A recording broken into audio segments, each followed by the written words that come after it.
Yes, we have our partners from the social media influencers team, partners from Civic Space TV,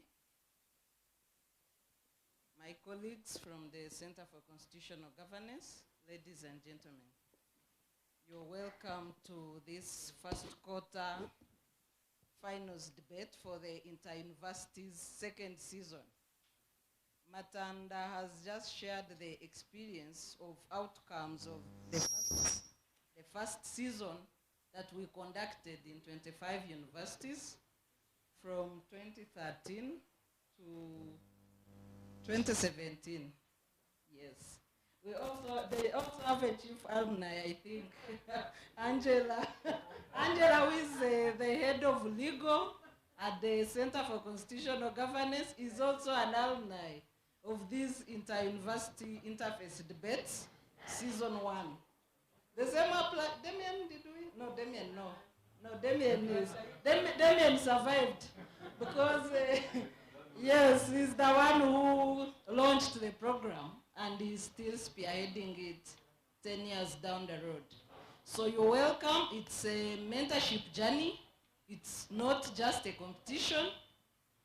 You will forever interact with CCG programs once you have interacted with us. So for us, it's a long mentorship journey of the student movement in Uganda, of youth leaders, of a new generation of leaders of this country. It's a non-partisan program, and everybody's welcome to interface and interact with us as we promote constitutionalism in Uganda. The debate for the day is critical at the moment, the shrinking civic space in Uganda. As we stand here today, 54 NGOs are under suspension, under unclear circumstances that are going to end up in a court challenge because of not following due process or observing the principle of rule of law that governs the regulation of NGOs in this country. We chose to first go the dialogue way, but if we do not get results in 1 or 2 weeks, Center for Constitutional Governance, together with the 2 other organizations, we are heading to court over that suspension of our colleagues, even when CCG is not directly affected. In the defense of civic space, you do not have to be a victim of challenges that close or shrink our space. We have to collectively secure these spaces because they are meant for citizens to engage and participate in their governance. I do not want to divulge more details on the topic because we are here to learn from you as gallant students from marketplaces of ideas on your understanding of the challenge of the day in Uganda in terms of governance, the challenge of shrinking civic space. With these few remarks, I will briefly introduce our panel of judges, starting with the Afande Luko Oyesijile, who is the deputy spokesperson for Kampala Metropolitan.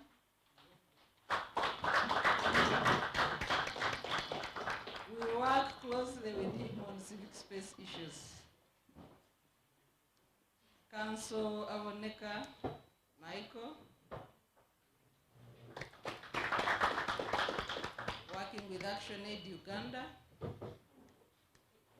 And then the chief, I don't know how to describe you, Isabella, sometimes. Madam Isabella Kitengo wears so many hats. She's a chief Ugandan. She became a very senior facilitator in the CSO sector as a very young person. At times we forget that we are many years older than her. She's closer to your age. I think she's 31 years. Yes, but she has been a facilitator in this sector. No, it's an amazing, and we need to say it to inspire young people that you do not have to wait for 30 to take your stage at the national level. And that's why we are in this program. With these few remarks, I officially open this dialogue, this debate.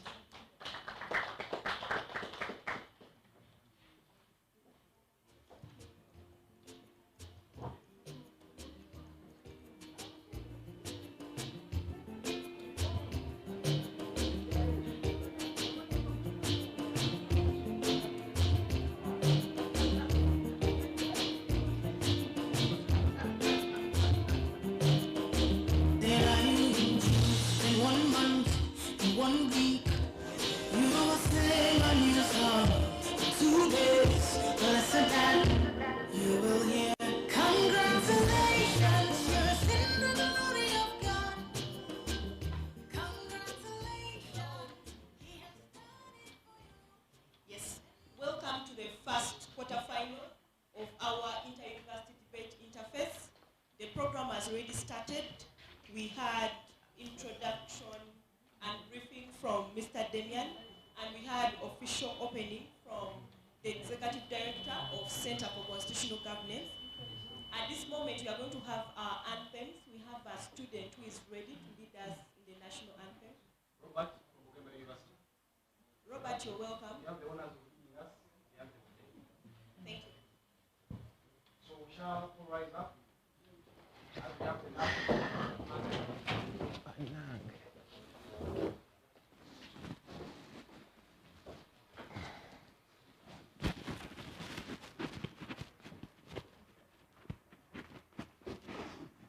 So much. Shall we be attentive for the anthem? Oh, Uganda, may we lay our future in thy heart. United free for liberty together we'll always stand. Uganda, land of freedom, our love and labor we give.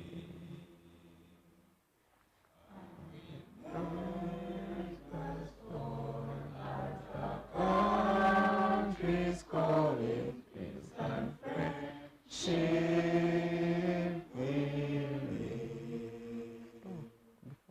For Uganda, the land that feeds us by sun and fertile soils grow. For our own dear land we shall always stand up, follow Africa's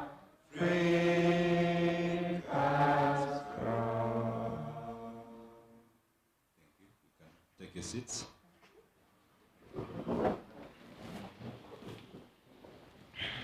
Thank you very much, Robert from UGANDA University. He deserves a round of applause.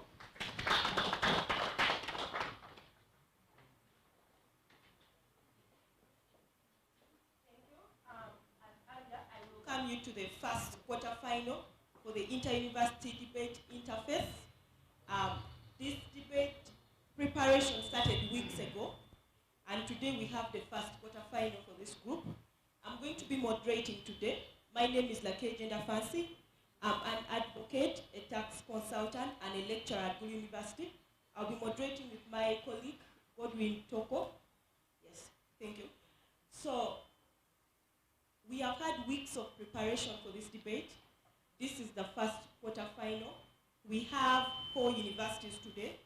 We have Bugemba University, Kabale University, Kampala University, and Makerere University. Out of these 4 universities, today 1 university will progress to the semi-final. Are you going to be that university that is going to progress to the semi-final? That will be determined today. So I'm going to welcome my colleague, Godwin Toko, to introduce the panelists and welcome them, and also to introduce, I think our judges were introduced already earlier, so he's going to introduce the panelists, and I'll come back to give you the debate rules. Thank you. Okay, without wasting a second, let's have Mr. Serumaga Badru joining us from Bugemba University. Shall clap as we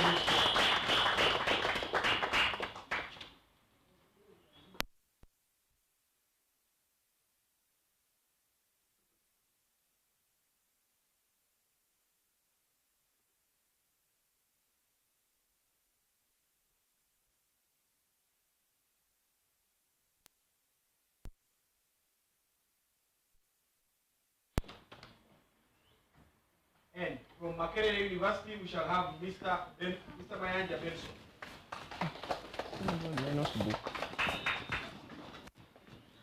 Ladies and gentlemen, please get gentlemen represent the 4 universities that participated in the previous debate, and now we are here for the first round of the semi-finals. They will speak when their time comes, and in the order they came. That's the order that we shall use when it comes to them speaking. But before that, we shall have the rules for this engagement, and they'll be read to us by Fancy. Thank you so much, Toko. So, first of all, the first rule for today is that we are going to keep our phones on silent. This debate is live on CIVIC Space TV, so we wouldn't want interruption, so kindly put your phone on silent. Speaking rights will only be authorized by the moderators. So the two of us, we will authorize speaking rights. So you're not allowed to speak unless we give you that right. Then each of the university students will raise their placard when they want to contribute. So when we come to the phase of student interaction, for you to be able to interact, you will raise your placard. Points of information will also be authorized by the moderators. Now, our panelists are going to speak for 5 minutes each. The first 2 minutes are protected. That means you cannot raise points of information in the first 2 minutes. After that, the next minute, you can raise point of information for the next 2 minutes. And then in the last 1 minute, that 1 minute is also protected. You cannot raise points of information. So please get that clear. And points of information will only come from the panelists. So points of information will come from the panelists. Audience will have your time later on to interact. Now, so the students, the audience, who are in the audience, you will later on interact for 30 minutes. But before that, our panelists will have their 5 minutes. After that, they are going to answer questions from the moderators. We are going to direct questions to them, which they will answer.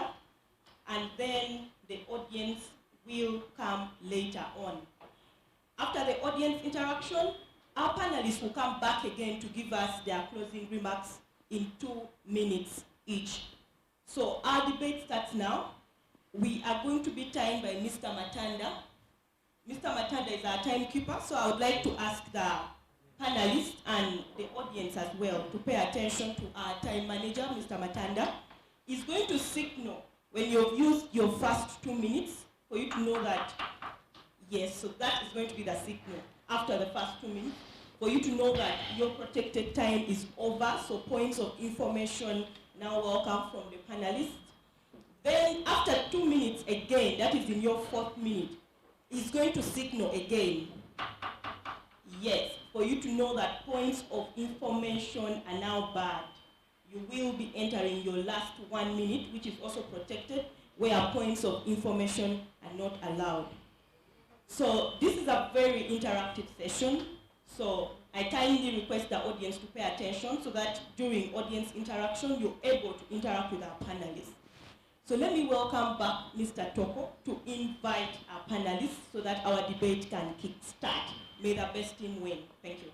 Indeed, may the best team win. But the first team is Bugema University. Mr. Badu Serumaga, the floor is yours.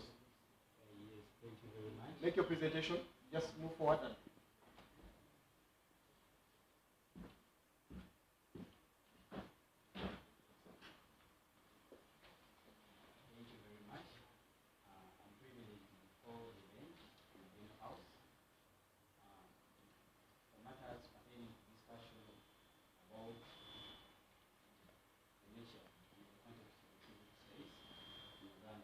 Our major theme is the state of the civic space in Uganda, which to my submission I think is a very pertinent issue that we have to deal with. Prior to that theme, thank you so much. Prior to that theme, it has an extra question which goes as, how does the shrinking civic space affect universities as a marketplace for ideas? Thank you very much. Digging deep into the history of this topic, as per our discussion today, the civic space permit me to begin by giving a brief history about what this all about is. Attempts to squeeze it actually haven't just come up, but the trend is right from 70s, 50s, 60s, sometimes back when most of us had actually not been brought to this earth. It trend right from organizations for, let me say, contextualizing for the case of Uganda, time back when Ike Musaz, by now he's late, and Kivu, initiated the need to begin the Drivers Association. However, Uganda being an agrarian country, basically we base our earnings on agriculture.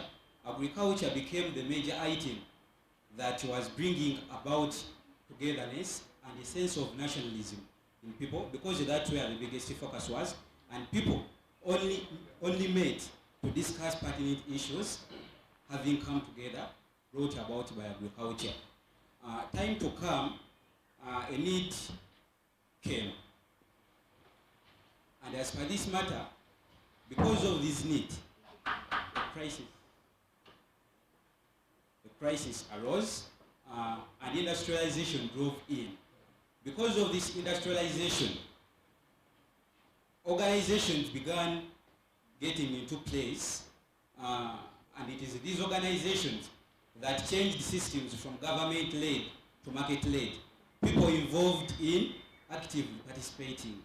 It resulted in the birth of NGOs, market-led organizations, that once turned into political grounds, and it was because of this that trade unions, agrarian foundations, and other bodies that began participating in the political arena. Little did we know that by then, ruling people of ours would turn it into a political threat, only to begin violating what it really has to do for us. It was a necessity for these people to contribute to their political arena, because as per a civil society, people have to freely contribute to governance, decision-making, influence, and any issues pertaining to democratic right and fundamental human rights. How then these rights get into shrinking space? Can I engage? Okay, thank you very much. It's undoubtedly true that the history of NGOs is interesting, but I think you're skipping a very important period within which the NGOs manifested beyond what the governments were doing. Why are we having this conversation on NGOs without the inclusion of government, if government at the time was intending to help civilians? Yes, thank you. I'll remind myself about when I said that because the government had lost control over these organizations that were led by it. In fact, it lost control because by 1961, from 1951, from the 250 civil society organizations, it had highly escalated, and there were over 39,000 organizations. So should I say the government lost contact? Yes, the government lost control because very many of the things were being influenced by the people, and indeed need be, because that was a necessity of the trade unions and other fundamental rights organizations that were meant really to fight for the good. Thank you very much. To my continuity, it is more of a democratic sphere that we really have to admit and submit that the biggest problem is not within the universities, but it comes from the topmost. How then does it come from the topmost? If government denies all the necessities, for instance, in this context, they are the right that we have to pertain to. Thank you, please.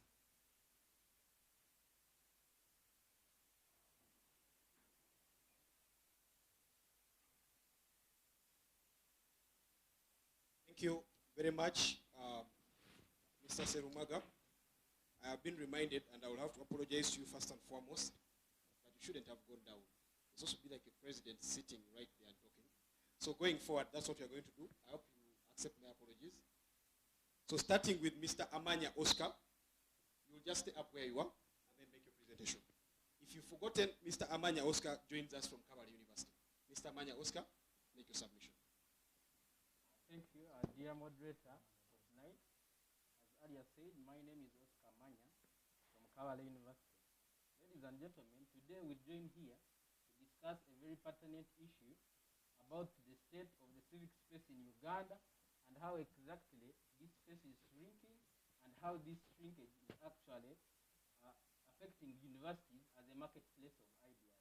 First and foremost, we need to look at the definition of civic space. Civic space is generally something that relates to the freedom of association, freedom of assembly, freedom of access to free flow of information, and human rights and rule of law, inclusion, and being non-discriminatory.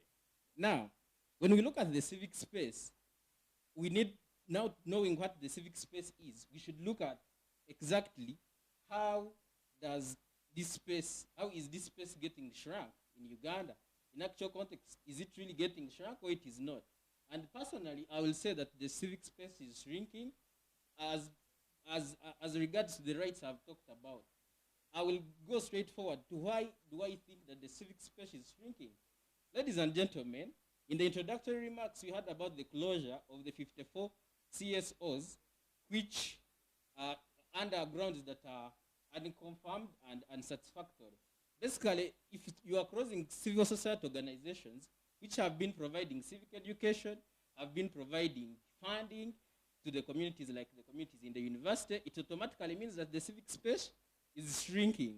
Then we look at the current legislations put in place by the government, including the Public Order Management Act of 2013, the Computer Misuse Act, which in most cases have been used to infringe on the civic space of the activists and some other people who are trying to get engaged in the civic space and actually expressing their rights or enjoying their rights in terms of freedom of association, assembly, and expression.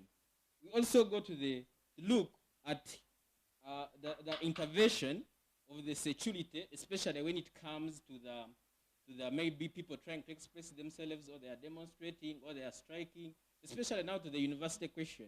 Most people who have been engaged at the universities, when students are having some challenges raised, there is excessive force that is used by the security, and sometimes this causes fear to the other students. It means basically that the students who have had a chance of coming and participating in such activities get the fear and end up also not taking up the activism role. Then we also look at the kind of taxes, for example, the internet tax. In the face of the pandemic, where the virtual spaces are now replacing the physical spaces, where we cannot have the physical spaces, like right now, we are gathered here, but we are to a limited number. So basically, where do you think these spaces should sit? Automatically to the virtual spaces. And now, if there is an internet tax, of recent 12% tax was put on internet data, there has been the over-the-top tax. All those affect what we call the virtual spaces that would have been in place instead of the physical spaces, especially in the period of the pandemic. Ladies and gentlemen, this means that actually the civic space is shrinking. And now we get to the question of today. How does this affect the universities as a marketplace of ideas? Ladies and gentlemen, a marketplace of ideas means where people go and exchange ideas and knowledge. And a university should be that place. Now, when you look at the university's context, we need to know that the university gets people from somewhere, from the society. So we need to look at who gets in, and then what exactly happens within. The spaces within the universities, and then who gets out. As I've told you, that the society itself is learning from the interference I've talked about from the state to fear the activism roles. And now if it is fearing the activism roles, it means that people who are actually getting in do not feel free to share the ideas, and it means that the marketplaces of ideas are not getting real done. Then, what exactly is happening within the universities? The spaces that has been happening in universities have been funded, most of them by the CSOs. But when we see such CSAs being crossed, it automatically means that there is a direct effect on the spaces within the universities themselves, so the ideas will not be exchanged in that context. And now we look at what goes out of the university. The people that are going out of the university are the people who have lost the activism track, and that's what my comrade Matanda was talking about, that there is a generation challenge. There is a question we need to ask ourselves. If people are getting out with fear and not participating in the activism roles, it automatically means that the ideas and the exchange of basically the knowledge about the freedom of expression, the freedom of assembly, and all the rights regarding civic space will actually be limited. With those, I beg to submit. Thank you. Thank you very much, Mr. Amanya Oscar. From Kabale University, we shall move back to Kampala and have someone from Kampala University, and that's Mr. Ndaga Farouk. Thank you so much, my dear moderator. My name is Ndaga Farouk from Kampala University, and I'm hereby to exhaust what is all about this theme. The state of civic space in Uganda. How does the shrinking civic space affect the universities as the marketplaces for ideas? Ladies and gentlemen, first of all, we need to know what is civic space, and this is set by a set of rules that grants people to associate, to relate, to exercise their freedoms of right, freedom of speech, and all that. And by doing so, they're influencing the political and social and economic factors of life or spheres in their respective locations. So when I say shrinking civic space, from this context, I'm meaning that the civic space the nation has been exercising. In other words, because remember, Article 71 of the UN Charter as amended in 1945, plus Article 29 of the National Constitution amended in 1995. It grants, first of all, the UN Charter, Article 71, it grants the existence of the NGO, which sponsors we the youth in respective universities to exercise, to implement, to create awareness amongst the youth on how things are being done in sense of constitutional order and governance. But when there is shrinking civic space, it means that there is eradication of the bodies that ensure the rule of law, the democratic governance, and all that. So, with the constitutional grounds, we are going against the tendencies that have been implemented by the authoritative offices. Let's say the security agencies, the government. And these are shrinking space. They have been enacted by the emergence of the government or the state in the leadership of the and the government has included itself in the leadership of respective universities. For example, the government has enacted what we call patriotism club. But when it is in Vail, it is this club that brings people, students on board in the name of a body of WONSA, of which we know that WONSA is an NRM agenda, which is not implementing sorts of nationalism and the like. Just a second. Yes. Shall have him and then. Okay, thank you, Honorable. You're talking about UNSA being an agenda for the ruling government.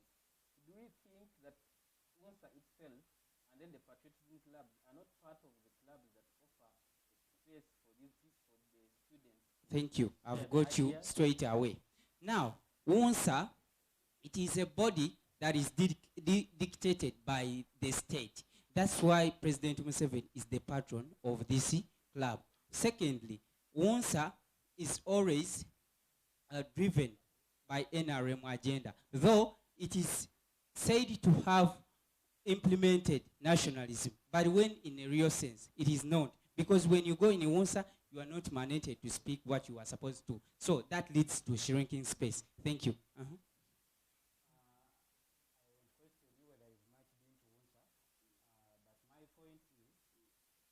Really, sorted out with the technology, not theology.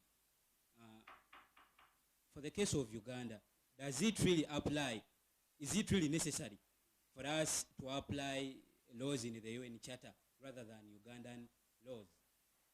First and foremost, in the beginning I said, because before we amended the Constitution of 1995, the UN Charter was first implemented. So it is the UN Charter where we derived the implementation of the law upon the existence of the NGOs in 1995. So from there, we cannot have the 1995 Article 29 without the 71 article of the UN Charter. So as I was still submitting, I was saying, with all of this, the imprisonment of the journalists, the activists, the students who peacefully demonstrate, and the government. Thank you very much, Farouk, for your submission. We are now going to move to our final panelist of the day, and that is going to be Mr. Mayanja Benson, joining us all the way from Makerere University. Okay, thank you. Judges. Thank you very much. My name is Benson C. Mayanja. C is an initial for Conrad. I am very privileged to be here this evening to have a very important discussion on the civil space and how it's affecting the university. So firstly, I have to commend my comrades for making a very good introduction on some of the very important issues when it comes to dealing with civil space. The ideas of human rights are definitely synonymous with understanding what civil space is. But the challenge that I particularly find with most of the submission that has been made is that there's been a gap that has been left in regard to how civic space is shrinking. It's not entirely that the promulgation of a law in itself means that a civil space is going to be clamped down. Because even with the COVID-19 and 200 people maximum, we're still able to have this conversation. We're still able to have YouTube disseminate most of the information that we have. So I think also a very important aspect is to look at some of the internal structures that make civil organizing models. We must understand that as a developing country, we suffer a lot when it comes to finances. And that specific challenge goes right away to where we get our money to run most of these activities. So in the wake of the 2008 financial crisis that hit the world, you have to realize that things such as supplementary structural adjustment programs came in. That's when they started to bite us hard. And that made it very hard for us to get money to run most of these things. So I don't think that merely because we have a Public Order Management Act, I understand that a few sections of it were repealed, but it's really an injustice to the argument of limitation of rights to say that all rights are absolute, which my brothers, I would like to say, is not.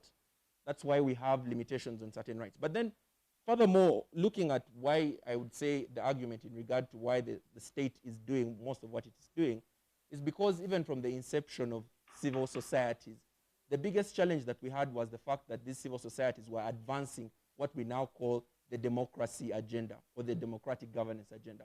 What that does to authoritarian governments is that it infringes and threatens their sustainability and livelihood. When you start to equip citizens with the information on voting, yeah, I'll take you.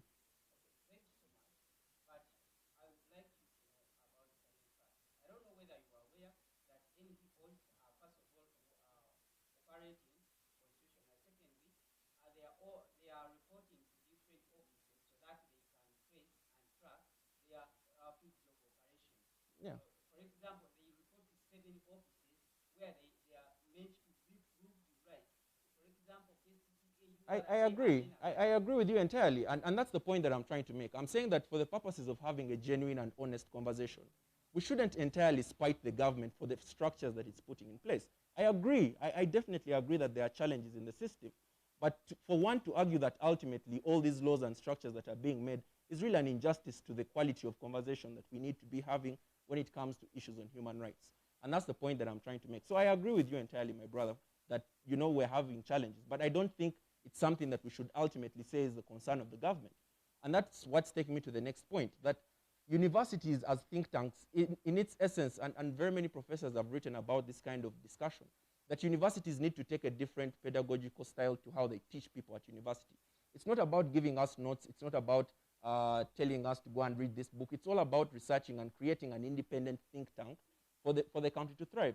That's why you look at countries such as Norway, where the prime minister gives 1.7 billion shillings to an institute for research to be able to go and think about how they can improve their government. And that's where the biggest challenge for me is when it comes to the thinking space. Yes, I'll take you.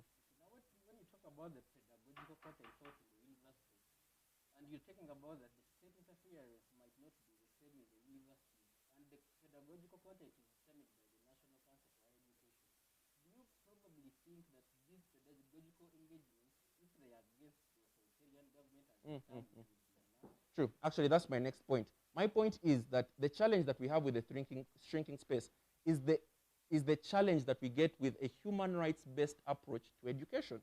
Now, the Consortium for Corporate Accountability has made this argument in regard to business. The only reason as to why we have a cafe such as this one paying the employees as much as they pay is because there's a certain human rights-based approach to which they pay their employees, to which they conduct their activities. Now, when it comes to education and specifically universities, the fact that we can no longer engage with, like DGF in the activities that it intends to promulgate maybe through law school or through any other institution is the challenge we get. So that argument is different from what my brothers were saying, because for them, I think it's more or less about, we're not getting participation. We're looking at specifically the approach that we have when it comes to learning human rights. And the Makerere Law Society has endeavored to do this through the External Correspondence Initiative. If I'm just given 5 seconds to complete that statement. Thank you very much. What the Makerere Law Society does is that it takes out conversations to different colleges to teach them the human rights aspect to their course. You're studying business, understand the human rights within business. You're studying medicine, understand medical negligence that happens. And that's the challenge we get with the shrinking space. Thank you very much.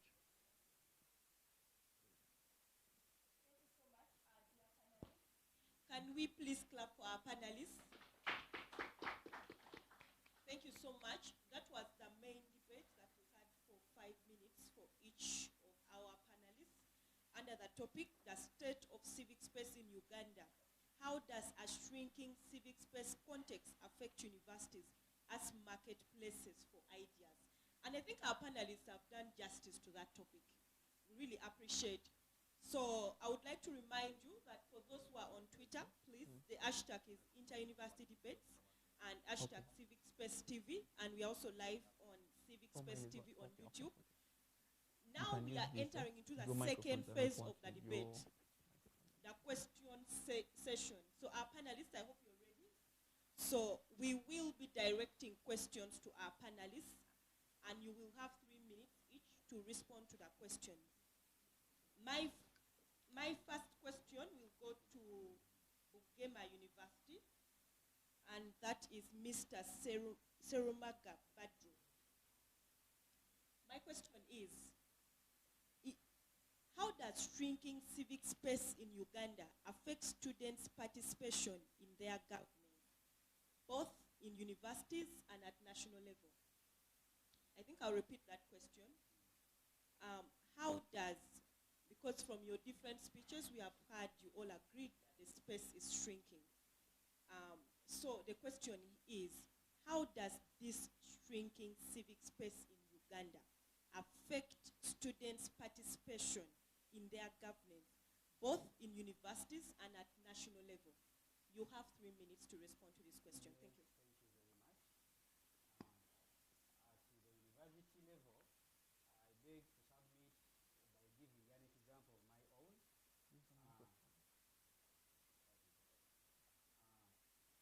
Seriously, my university is a 70-day affiliated institution of higher learning, and it only provides ground for 70-day advantages to contest for good presidency.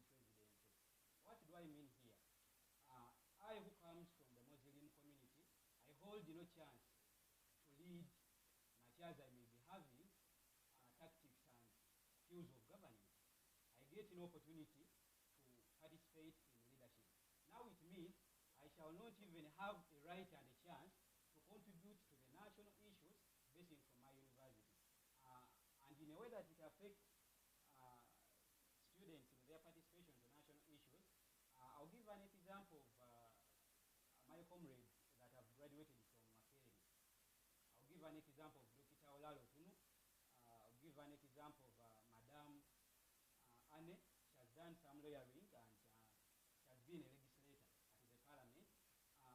they have graduated, but once they go out to portray out what they have studied from university, we go to learn and unlearn something. If I've gone to study economics, I shouldn't only get assimilated to policies governing the economy. I have to get informed about the rest of the world. Badru, just move the microphone closer to your mouth.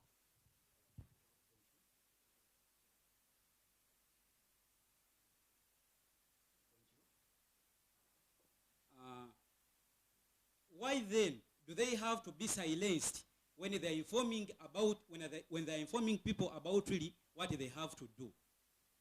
Someone stands for a political seat, and that person is designed with charges that he really doesn't hold. It won't be of necessity for me to table facts, but this has been a common phenomenon in the country. And hence they don't have any chance of revealing out what they have learned from their universities beneath what their major area of concentration was. I beg to submit. Okay, thank you very much. I will ask Mr. Amanya next. Mr. Amanya.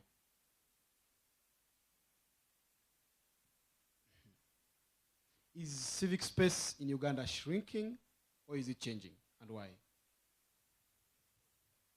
First of all, the civic space in Uganda is shrinking, and the shrinking basically means that it is changing. The other time it was a little bit wide, and it is getting more shrunk. Why do I say this? When we were having 54 CSOs in operation, CSOs like Chapter 4 Uganda, even when we had the democratic governance facility, these CSOs were running activities that were increasing civic education, civil participation, and the fight for the human rights. For example, Chapter 4 Uganda was offering legal aid to the people who were not having legal like money for legal fees. That automatically means that at least some time back we were somewhere. Right now we are in another place, but that place is kind of shrunk. So there has been change, and the change to shrinking, not expanding. And I basically think that is not the right change to go. Thank you.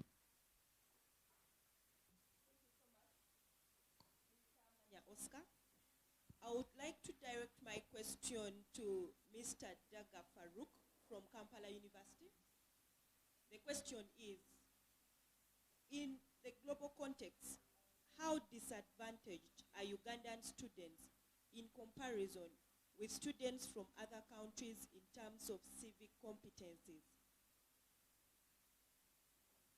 Okay, thank you so much. So now your question is to be addressed in such a manner that we should compare the civic space of the entire globe in comparison, especially with Uganda.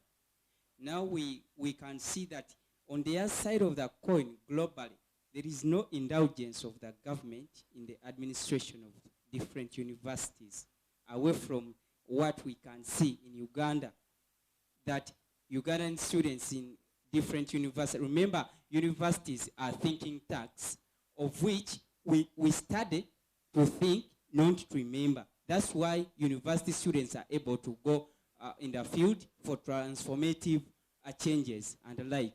But now, if there is no shrinking space in comparison, then we suffer the consequences that shall remind us of the quote. I can give you that the most powerful tool in the course of suppression or oppression is the mind of the oppressed. Now, should you compare, it's like we are on another earth. For us, the students who are in Uganda, now we can see that there is democratic tendencies in different universities in other countries. There is the rule of law. There is no actual shrinking civic space. If any, they are literally low. So, madam, I can't compare Uganda to other students in the context of civic space. I beg to submit. Thank you. I'll move to Mr. Mayanja and ask him the very same question. Mr. Mayanja, in the global context, how disadvantaged are Ugandan students in comparison with students from other countries in terms of civic competence? Your microphone is working, so you don't have to use that. All right. Thank you very, very much. I think the two major concerns to first understand with your question. Firstly is what a human rights understanding is in regard to the global arena.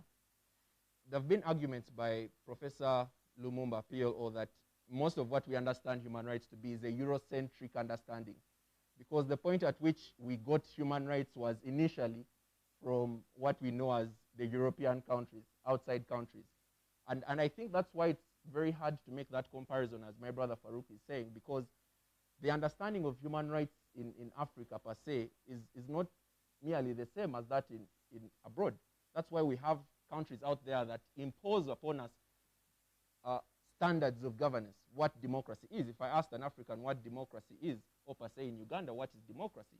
There's a bit of a challenge to understand that, because we didn't necessarily go through the French Revolution, we didn't necessarily go through Napoleonic Wars to understand where exactly we get to know what the right to life is, or why we need to have a distinction between marginalized groups.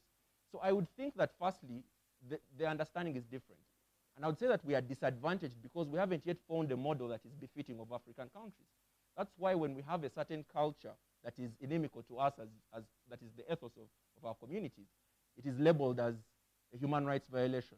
Things such as bride price, and I'm not making an argument for bride price, I'm just saying that there are certain things that are unique to African cultures that are being imposed upon us by Eurocentric understanding. So as African students, we have that specific challenge of failing to understand the fine line between what human rights in Africa should be and what it is being imposed upon us. But I think that generally answering your question, and if I have maybe say about 30 seconds to still respond to it, is that we have a very huge challenge, and that's why the civic space is very important for us to get that appreciation at a higher level of studying, to be able to make that distinction and know where we are heading to, and why it's important for us to know human rights the way we should know them. And that's why the shrinking civic space is very, very detrimental to think tanks at university, because we then miss out on that opportunity to know what human rights is. And then when we get to positions such as those of our judges, we have challenges implementing human rights-based approaches, because in essence, we don't really know what human rights is.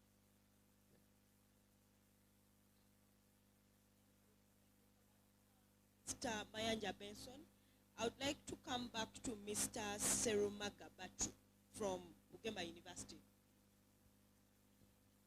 My question is civic space in Uganda closing or changing? And why? Yes, thank you, please. The civic space in Uganda is actually closing. It is actually closing because the rationales that we have to be following, rights should be protected, yet even under the POM in their acts, the violation is like they are holding it legit, as if our rights are being violated legally,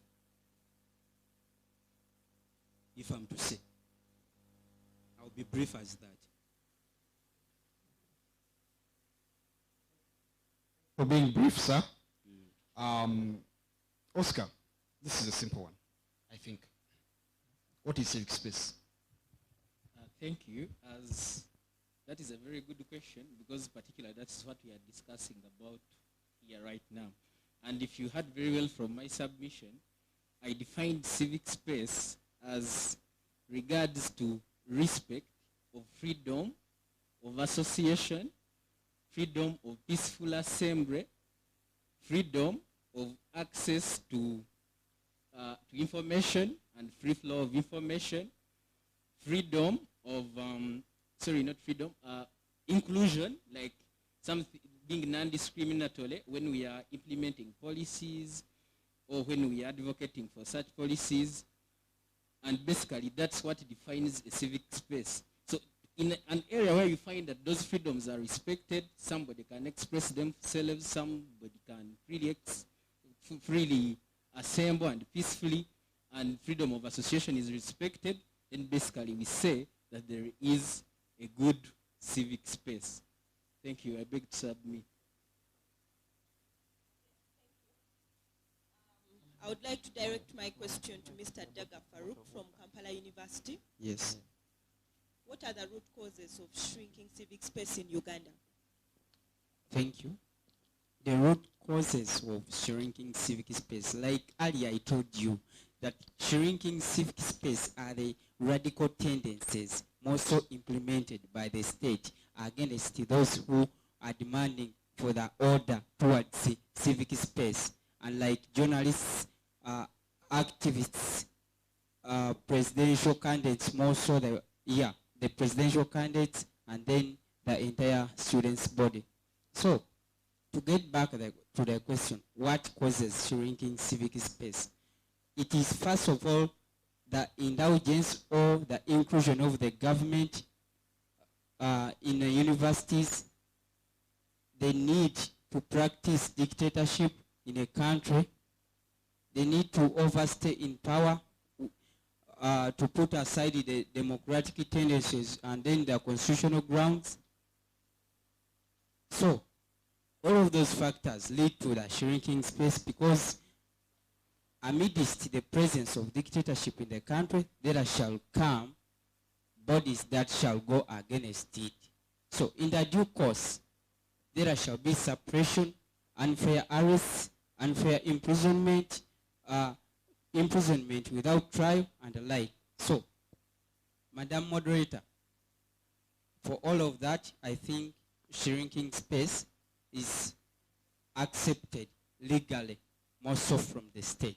Thank you. Anja, in your own view, what is the way forward for protection of civic space at the universities and in Uganda generally? All right, thank you very much. That's a very multifaceted question, because it involves very many actors involved in understanding civic space and how it's protected. I think one of the major tenets of how to fight civic space, first of all, is to really work on our judicial system. You know, the relationship between the judiciary, executive, and legislature is one that is always, and I must say this with ultimate pride, is that it's always saved within the judicial system. Because even as Center for Constitutional Governance prepares a petition in court, whereas it may appear on the face of it that the closure of these NGOs at most was unconstitutional, the judgment that comes from the court is ultimately the decision that will be enforced by the legislature and that by the executive. So I think we really need to work on our judicial system, because the judicial system is what interprets rights. It's what makes certain law to a certain extent. And when our judicial system falls in the pitfalls, like Professor Lokonyango says, when the courts do politics, then that becomes a very huge problem. So perhaps the question that we are answering, at least first of all, is how exactly do we improve our judicial system? And like one of our colleagues was saying, Farouk, is having that appreciation of what international law standards say. What's the international minimum standard? There was an interesting comment the other day by one of our top government officials, name withheld out of due respect. He said that currently denying bail to someone who is arrested is a human right, which is true. Article 28 of the Constitution states that. But if we change the law and make the law say that whoever is denied bail, the murderer shouldn't be given bail, then it's not a violation of human rights. Which is an interesting argument on the face of it, but because there is lack of appreciation of what the international standard holds, that even within our constitution we make an allusion to what international standards should be, that becomes a problem. So we need to really do benchmarking. Pretty much, we need to do benchmarking within countries that we feel are closely affiliated to our situation, to understand how they improve their court systems, how they make the independence of the judiciary very important as a crucial element within how they implement most of these things. And then once you have that, or working side by side, you look at how to improve universities. Like I've said, I have about 1 year, 2 years to leave school, and I guess so as my colleagues. But what's out there for us? How do we go out and then start being the violators of human rights? How do we choose to join say, for example, the police force, and which has the ultimate obligation to serve and protect, and I am the first person who is shooting to kill in a demonstration without the respect of human rights. So I think that's something that we really need to take into consideration.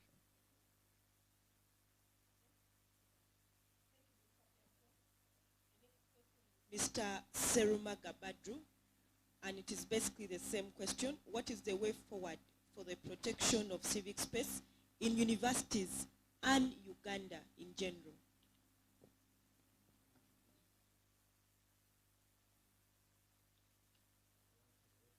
For protecting this shrinking civic space, in other words, how can we squeeze this space? How can we reclaim back this space? There are quite a multitude of solutions that I think, if I got you right, was it about what we can do to reclaim this space back? Yes, should the government adopt mechanisms that really join it to the CSOs and the general society, besides the organizations that run an initiative of protecting these rights, I think there is quite a gap that shall have closed. The government shall be in no position to interpret civil society organizations as grounds for breeding revolutionaries. It means they shall table this issue and they shall reach an agreement. And to the university issue, I think there needs a government involvement in university politics because really some decision-making techniques are really unbecoming, if I'm to say. I missed a chance of asking Mr. Matanda whether even at IU it is only a Muslim who is supposed to lead the government, like it is at my university. But should such loopholes be rectified, I think there is quite a chance for this shrinking civic space to be squeezed, and then to reclaim it back.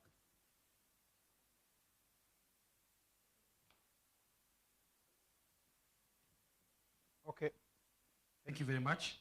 Shall move back to Oscar from Kavala University. Oscar, I'll ask you a question that has been asked already. What are the root causes of shrinking civic space in Uganda? Thank you. What are the root causes of shrinking civic space in Uganda? First of all, I would like to thank the gentlemen here that we all agree that the civic space is actually increasing. And from my submission, I made it point clear, and I gave about 3 reasons, or 3 root causes of the shrinking civic space. And majorly, most of them were under a general term that I can call state intervention. 1, from under the state intervention, I looked at legislation. My comrade Mayanja came and tried to say maybe it is something lacking in the pedagogical content, but still when asked to give the solution, he had to offer that there is something within the judiciary, and basically to solve the problems within the judiciary, we need to do something about the legislation. So it means that there is some loophole in the legislation. I gave examples of the acts, of the recent acts that are causing or that are giving space for someone to shrink the civic space. And then I also talked about the fear. And this fear is in most young activists. What is stopping student activism in universities, basically, is the fear. And where do these people get the fear? First of all, they don't have models, and the models they have at the national level are when they engage in activism activities like demonstrations and everything, they get excessively, like force used on them is excessively by the security officials. I talked about that. Then I also talked of the closure of the civic or of the CSOs. These CSOs have been the major funders and the major leaders of civic education and fighting for human rights and protection of all the freedoms that lie under civic space. So basically, the major cause of the shrinking civic space in Uganda, as per now, is majorly state intervention and due to the reasons I gave you. Then I also looked at about the pandemic, because the pandemic has had effects. And the effect was that we shall have closed the physical civic space, which is justifiable because we cannot gather, we cannot congregate. But then there is a solution, and which solution is that? They are the virtual spaces. But still the question comes, why is the space shrinking further, yet there could be virtual spaces? And still the state is introducing a tax like an internet tax in time where we would need the virtual spaces. So basically, the major cause of the shrinking civic space in Uganda as of right now and the current status quo is the state intervention. Thank you.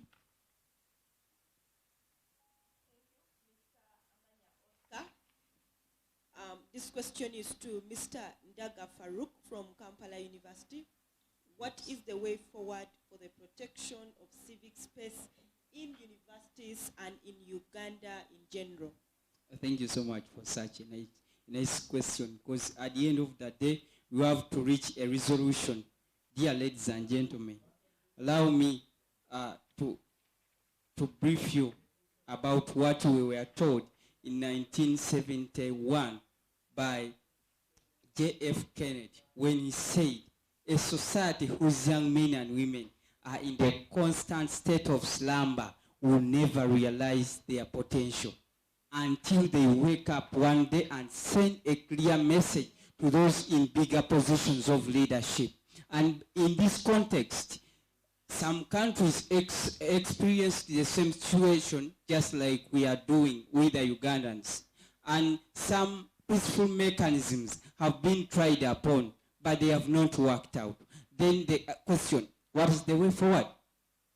This, it will bring up a revolutionary mode in the revolutionary youth and then entire country. So what is the way forward? What should we do to restore civic space?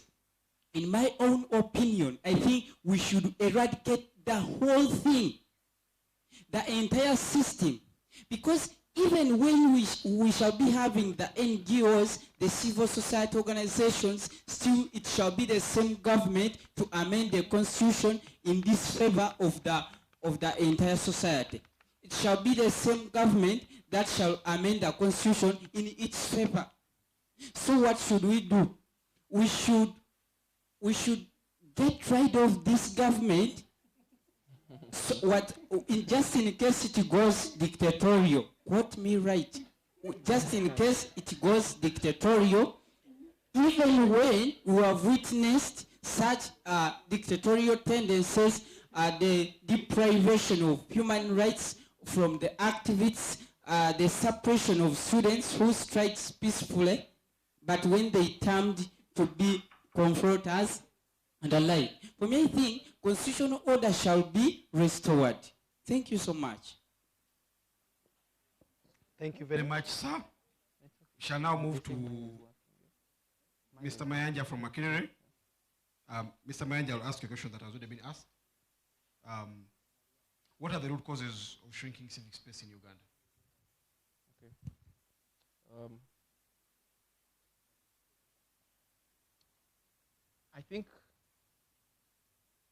I think it's rather important to make a concession in this discussion, at least if it's to be as honest as we intend it to be, that there is indeed a looming factor of state intervention, and that's something that we definitely agree to. But I also think that one of the reasons as to why we need to delve away or to delve out of the entire blamist approach towards government is that for populations or populace that continuously blame government for certain things, we normally have that challenge of looking inward intrinsically to sort out some of the errors that we have, systemic errors, poor governance. Because even when you have CSOs that want accountability against corruption, there is some corruption lingering within that organization. So if we don't make the concession that there is a challenge equally within our own systems, then it becomes problematic. So here is what I think the challenge is. The challenge is that we don't have a proper metric of evaluating the impact of civil societies. Let me ask you one very honest question. How do you know that Center for Constitutional Governance is doing something? How do we know that DGF was doing something? It's not about the money that you impart in universities. There's a certain metric. The Civil Society Index has a very robust outline on how you measure. And one of them is that you need to have participation, which is true. We are now about, say, give or take 100 people in the room. But that doesn't necessarily mean that we've engaged a very huge population. Even if we had 2,000 people watching this show, we won't exactly know that all those people have walked away with the intellectual appreciation of what civil space is. So I think the very huge challenge that we have at the end of the day is the ability of the civil spaces to impact national policy. And that comes with so many things. And of course, like I already said, state intervention is one of them. But I think above everything else, because even before we had them closed, they were operating. How do we gauge and say that this organization was working and this one wasn't?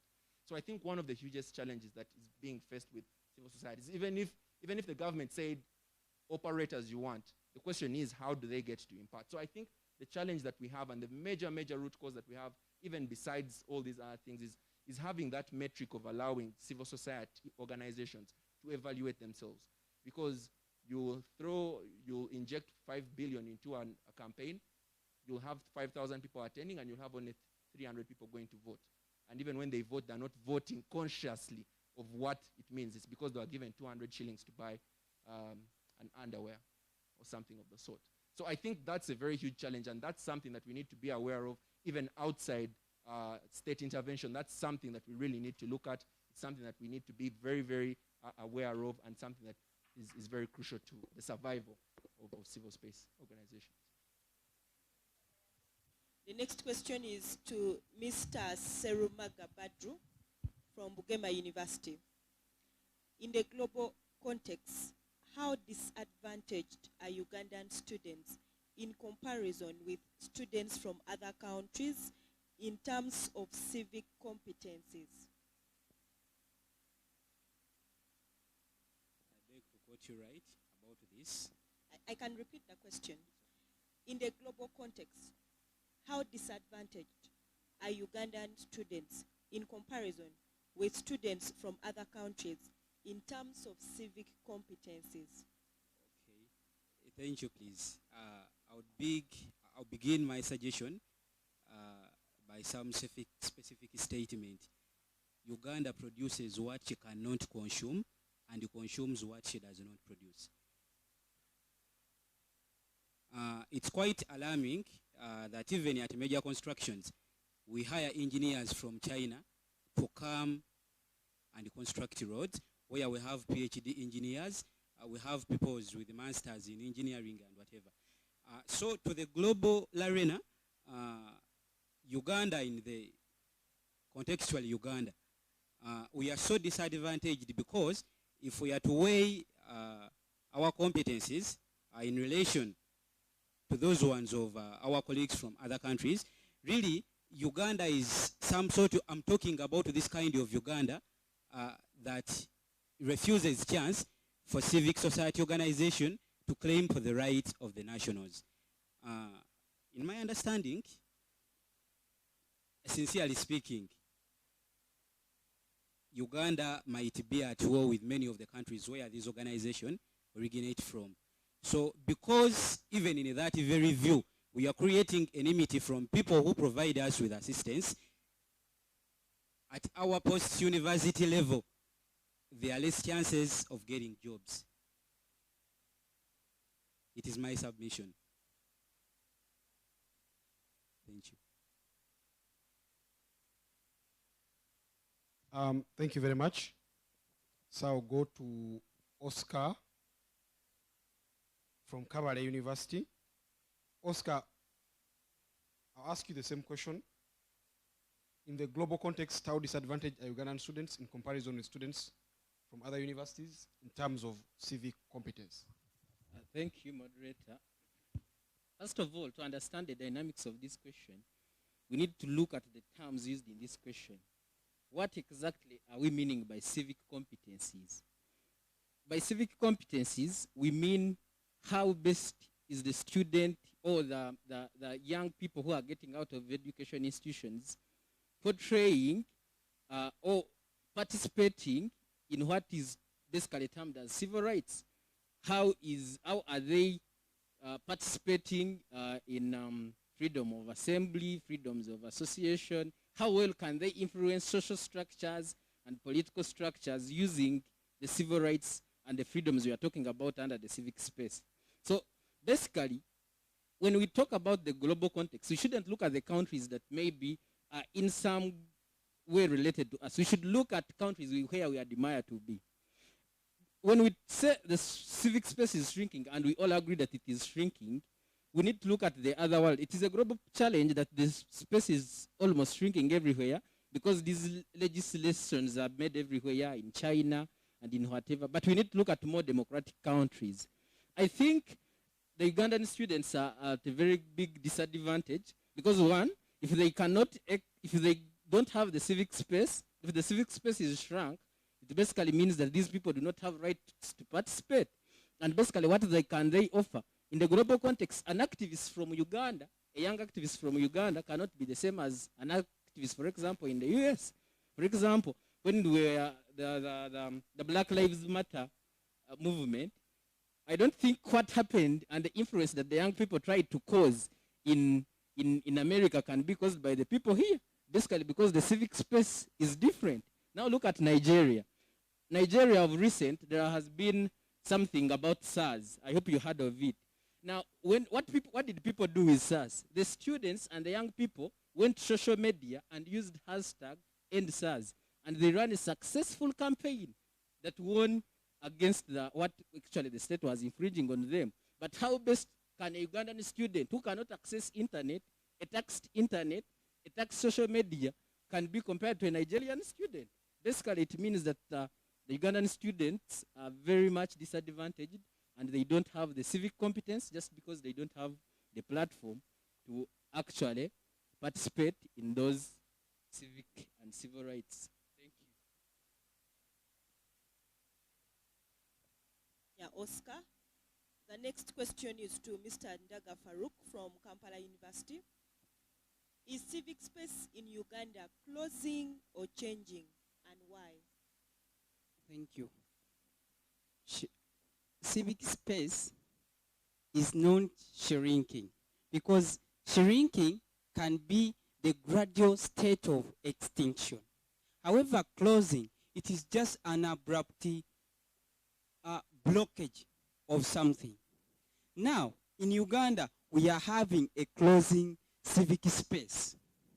And this is because the state is always against anybody that turns to demand for constitutional rights, for constitutional order, and democracy. So, shrinking space, civic space is being closed because of the events that we have witnessed in the due course from 2019 up to date with the closure of almost 54 NGOs, with the arrest of human rights activists, journalism, brutal and unfair arrests. So, the root cause of this is the hatred of the government towards any who demands for constitutional rights. So, Madam Moderator, sir, sorry, Madam Moderator, we are not experiencing shrinking, but closure. Because there is no hope that there shall be a restoration. There is no hope to whichever that has submitted in the sense of peaceful negotiations and talks. I beg to submit. Much, sir. I'll move to Mr. Mayanja. Mr. Mayanja, the question that is simple. What is civic space? Thank you very much. Firstly, let me start by stating that there is actually hope. I don't think the populace in Uganda should become hopeless that there is no remedy for a shrinking space or a closing space. I think that's something that really needs to be out there in the public. Mr. Farouk, I imagine that a very disoriented population can do very tremendously horrible things as well. So, yes, that's stated. I think that makes my point. Civic space is an environment of hope. It's an environment where people envisage the achievement or enjoyment of certain rights. Now, whereas my brother Amanya has been making the argument in regard to what a civic space is and how it entails certain rights. I don't think that a civic space is, I don't think a civic space is delimited to certain specific rights. Whereas there might be some rights that enable, that are complementary to one another. I think that a civic space is an environment where individuals constantly and intentionally work towards enjoying human rights. So you'll recognize why I say that it's, even when we have a distinction in our constitution about fundamental human rights, non-derogable rights, all those rights work together to ensure the enjoyment of others. That's why when it comes to things such as giving someone a death sentence, it's not that you're violating just one human right of theirs. You're violating a multiplicity of them that would definitely not work out. So I think that a civic space is an environment that then has very many actors. And your question was really about description. So it has very many actors. It has the state, it has individuals, and for a country like ours, Uganda, which has about 77% of its population as youth, requires youth activism. So it's something that we really need to look at from a very broader context as opposed to delimiting it to a few rights, because then I would say things such as the right to a clean and healthy environment is equally an opportunity for someone to enjoy a civic space. And the National Environment for Environmental Management Authority has made this very clear, and so have the courts.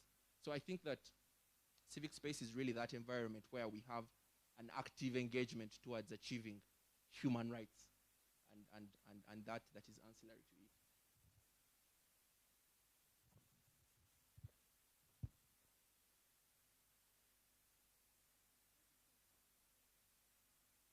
For answering the questions, let us clap for our panelists. Our panelists did justice to the questions. It's time to switch to our audience. I hope you were listening. We agreed at the beginning that we will be paying attention to our panelists. So now we are switching to the audience. If you want to speak, please raise your placard. You'll be picked, and then you will submit in 2 minutes. Please keep your submission to 2 minutes. Okay, we shall begin right here with Bugema University. Thank you so much. My name is Prosperous from Bugema University. I had supplements, inquiries, and disagreements, and I would like to begin with supplements. I would like to supplement on Mr. Badru's submissions that the civic space in Uganda is shrinking or closing, and I would say that this is a debate, and therefore we could say that the civic space is either protected, restricted, partially restricted, and then non-existing.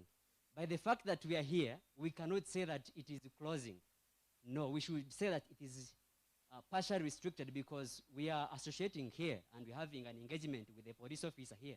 So this is a fact that indeed it is there, but other dimensions like freedom of association and speech, rule of law, human rights, it's the problem that we could be having. When it comes to questions, Mr. Oscar Amanya, you had most of your discussions concerning CSOs and their closure.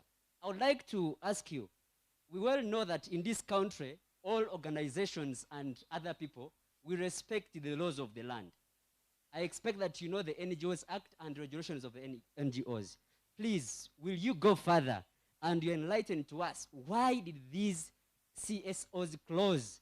And do you think that the government was wrong to close them according to the reasons that the government gave? I beg for one minute to finish. Thank you so much. My question, my disagreement goes to Mr.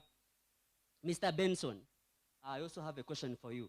What do you think should be done to improve civic space in universities? Because your arguments were more of legislature, no, judiciary. I don't know, maybe you may be a lawyer, and I'm a medical student, but you educate me more on that. You said that strengthening the judicial system can improve the civic space.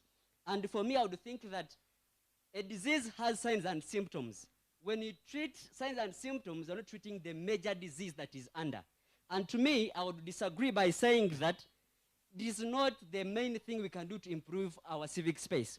When we look at humanity and rule of law, and then you bring in judicial system, when we see that all these that are happening, the civic space shut down, it is from the topmost leader, the president, who is the commander-in-chief. So it means what we should do is electing leaders that love to serve, that love their people, that have the humanic heart, and not looking at their love to power. Thank you. Thank you. We are going to restrict to 2 minutes so that we can have many people speak. And then if we pick one person from Bugema, we shall first speak. If there is any other person from another university, then we can always come back. Our panelists, you can note the questions down, the ones that have been directed to you. You'll respond later. So you begin by mentioning your name and your university, then use 2 minutes strictly. Okay, thank you so much. My name is Carl Expedito from Kampala University. The issue, I wanted just to inform the gentleman from Bugema University by telling him that Bugema University is a private entity institution. So it has all the rights, and we have no possession to tell them either to bring in the guilty president who is not an Adventist. They have their rules that they follow. So that's why it is an entity. The government knows it out, and there's nothing to do with that, so that one is done. Again, on your point of how does the sharing civic space in Uganda affect students, I never had any big point, but me, what I was only, and where I would have given you credit is, you would have talked about the unhealthy democracy, and no strong justice, and inappropriate fulfillment of the roles. By saying that, some, as how we do selection, that maybe an Adventist, when you bring him, he may not fulfill that, but you never gave out that. So you have no credit there. Then on the issue of civic competence, how does the disadvantageous form of it, I was expecting these people, to the panel, to come out with the major issue of denial for freedom, whereby you have freedom of association, freedom of assembly, and freedom of expression. I'm so disappointed with the panel, only that he's Mr. Ndaga Farouk who tried to come out with elaboration about it, and Oscar tried. Because when we talk about the freedom of expression, I would give an example that we are totally different in that way. Look now at, like, for example, when we are going to have the elections, these elections that have passed, all social medias were closed, so we never accessed information, and it is against freedom of expression. So Ugandan students are so disadvantageous than other students from other countries. I submit. Just to be sure, are you from the same university as Farouk? And you're not a judge? Okay. Thank you. I might even use less than the 2 minutes that have been given. Praise Anna Tsingwize is my name from Kabale University. And I will do more of maybe clarification from Honorable from Bugema University. I missed out on what he said about when the NGOs were, maybe when they were starting in the early years that you talked about the universities. I don't know if about the NGOs. I don't know if you still remember, or if I quoted you wrong. There is something you talked about in the 19th about the NGOs that I missed out, and I want to know about it. Did you? Yes, then I would want to talk about what Mr. Farouk said about the shrinking space and said it is closing. I don't know if I disagree with you, or if I just have a different view of it. It is shrinking, and I think it is not really closing, because it is only in a few areas that we cannot talk about, but we have the other areas that we can. I won't say we are the worst country that have the worst shrinking, that have the worst civic space. We have the civic space, though it is not to the standards. Thank you. Name and university. Good evening, everyone. My name is Ebi Semir from Makerere University. So I want to first answer this question, that in the global context, how disadvantaged are Ugandan students in terms of their competence to participate in civic space? So first of all, we need to ask ourselves, firstly, it's important for us to look at the state of universities first as marketplaces for ideas. Do we actually have marketplaces of ideas? Now we need to look at the students who are in these universities. First of all, we are coming from a system, A-level, O-level, from a system that teaches us this is what, for example, in history, this is what a principle is. We do not question our lecturers, we do not question our teachers, and then we go into, we do not appreciate debate more. And this is something that Brett Stevens in his article in the New York Times calls the dying art of disagreement. And that is, for me, I think it's very fundamental in Ugandan universities, that the marketplace of ideas does not exist because we do not have, first of all, the appreciation for debate, the appreciation for opinions that are diverse and are not part of us. So we need to cultivate the idea of critical thinking. We need to cultivate the idea of students reading, participating in research, and that's the only way we're going to have a population that is what I'd call woke in a serious way to impact society. Next, it's also important for us to look at the context within which the civil societies are operating. They're operating in a context where arrests are made in broad daylight of high-ranking government officials. We have parading of military in what should be a peaceful election. Germany recently held this election on Sunday, very peaceful. We actually had other events going on there. We have military being paraded, a total shutdown of internet, a space where in the 21st century we're exchanging opinions. Now, how do you expect students who are looking at this society that civil society is operating in to actually voice their opinions? And lastly, the thing that I want to talk about is that if you're talking about having a policeman here, with due respect, if we're talking about us having these conversations here, just one last thing. If we're talking about having this conversation here, when we have people saying, I will withhold the name because I do not want a drone to pick me up, is that actual engagement? Is that a civil society that would be impactful? Thank you, ladies and gentlemen. Thank you. Do we have room for more questions? Okay. So different people from the very universities can ask. Do you have a question? Okay. Thank you so much. My name is Baluku Derek, and I'm from Makerere University. So I want to just say one thing. The other time I was with Dr. Livingston Sewanyana, and he was telling us about where he did his master's in South Africa. So he told us that at his university, where he did his master's from, there anyone could literally breathe freedom. Like, people were so free to do anything that they wanted, and that could actually manifest through innovations and invasions. And you can actually see that South Africa is one of the countries that are producing maybe the best academicians and everything. So just to say that the shrinking civic space in Uganda is, let's say, curtailed by so many things. That's the state, the police. I'll say one thing. George Orwell said that if liberty means anything, it means the freedom for someone to say for someone to say anything that people don't want to hear. So one time at Makerere University, we are going to have a meeting of people, distinguished people to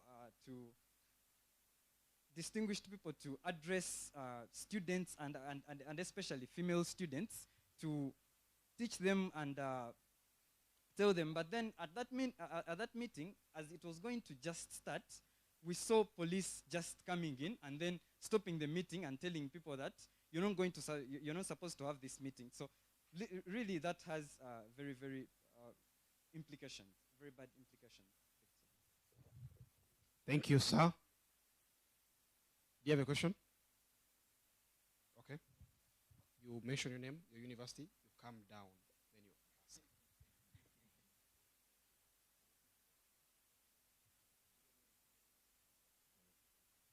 Thank you so much. My name is Francis Semo Gerere. I'm a student of Kampala University. So mine is not a question, but I would just love the House to hear about the remaining points on the question that was asked, that how does the shrinking civic space affect students in participation in university and national issues? So I would like to give like 3 points just for the interest of time. First of all, it has led to brain drain. When I talk of brain drain, I mean people shifting from Uganda or from their mother country to the outside or foreign countries in order to look for better paying jobs or for something to earn a living. When I talk about that, I can give an example of an activist, that is Freddy Rumbuye. I don't know whether most of you know about him. He had very good skills in cooking, so he can be a good person. He can be a good chef. But just because this country, it has no freedom, it gives no freedom of expression, the man had to shift from here up to Turkey in order to start criticizing the government. So that is one. I'm continuing. The next thing, it also limits innovation. When I talk about innovation, you can ask, what do I mean? So last time I gave an example to some people that Google we are using, ask Mr. Google, ask Mr. Google. It was started by the Americans, I think you know them. So those people, they were university students who were carrying out research.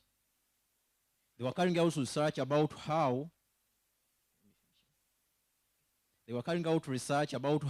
witchcraft can operate in modern technology. So what they did, they had to go and make research in Nigeria, because by that time it was the leading country in witchcraft. So they went there in order to make witchcraft modern. Thank you so much. Okay, that's rather interesting. So you're taking 2 more questions. University? Yeah? Kabari. Okay, let's begin with you. Thank you so much, moderator. The choosing civic space and its impact on universities as marketplaces for ideas. My name is Godwin Anobsinje from Kawa University. Tonight, we realize that the space is shrinking, and the major, actually, according to my analysis, the major point is government intervention in everything we are doing. And we come to realize that every other point is rotating to it, and we are failing to see how we can do it. For example, people are saying we are going to engage the population. And at the back of my mind, I'm asking myself, how are we going to engage the population, and yet the government cannot give us room for that? That's why we came to tell you that however much we have other platforms on where or about what we can, from which we can express our ideas, still they are still being stopped, for example, or online. That's how we brought up an idea of tax that is put online, only to stop people not to afford online. But my point, my major encouragement to the youth of Uganda is we are not yet too bad, but we can come up and still defend. Why? It is a community engagement for all of us. However much we may not get all the platforms to use, but if we tell a friend to tell a friend, then you can still come up to the maximum and enjoy the rights we should deserve. Thank you so much. Thank you so much, sir. So we are going to have the last question from the audience coming from this gentleman from Bugema University. Well, thank you so much. My name is Robert Mugisha from Bugema University, as introduced. Well, I want to first of all thank all of you ladies and gentlemen for your contributions, submissions, and opinions. I'm not in a position to judge one's opinion as to whether it is wrong or right, because it is subject to discussion. But in the many submissions that you made, you have attributed the contribution to either governing bodies or some existing associations and other movements. But I've noticed that there is one thing that we have left out, and that is the contribution of an individual. Because you as an individual, you hold the biggest responsibility. Why? You're the very person to constitute of society. You're the very person who will go in the governance. You're the very person who is going to be either a subject or a practitioner in a civil society organization. And so therefore, my submission would be that if we collectively as individuals understood the space of civics, it would create a bigger impact and change that we would love to see in a better Africa, in a better world. And as they have been discussing, I would say that there is an art in which the space seems to be shrinking, as we have been hearing from our panelists. But the space that still exists, that is being manifested by even our existence here, shows that we are still having it.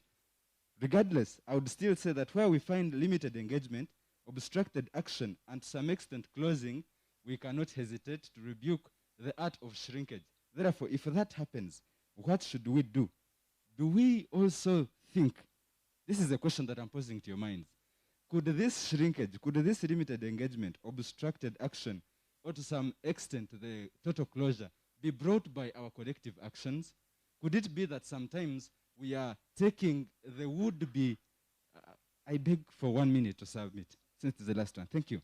Could it be that we as the subject, sometimes we use arrogance in the asking for our rights? Could it be that we do not take the initiative to understand what our rights are? could it be true that we are also not ready to take up these solutions to bring what we want, and we just surrender and put our hands up and say, Uganda is finished and done, we have nothing to do about it? Therefore, my submission is, let us put our collective effort. My brother said that Bugema has nothing to do about it. That is a matter of policy. We could sit with stakeholders and change about it. You can't say that it is done, it cannot be changed. It is a policy and it is made by people, and it can be affiliated with the National Council of Higher Education. Thank you so much. I beg to submit that it is our collective effort. Thank you. It is our collective effort. Thank you very much. Thank you, the panelists. I'm happy that at least one person asked from each of the universities. Now, I'll move back to my sister, who is going to call upon the panelists to make their final submissions and conclusion. Our dear audience, for your contribution. I know there are a number of questions on Twitter. Please feel free to go on Twitter and respond to those questions. Audience, go on Twitter, respond to the questions that have been directed to your universities. Go and tweet, as earlier stated, the hashtag is Inter-University Debates and hashtag Civic Space TV. Our panelists are going to have 2 minutes each. And please respond to the questions that were asked in the 2 minutes. I'm going to start right from Bugema University, Mr. Serumaga Badru. Thank you. I'm overwhelmed by the chance that I always start first. Surely, I'll begin by putting up some comment about, indeed it was not a question, but he wanted maybe some enlightenment about it, because he said, Bugema University is a private institution. Little did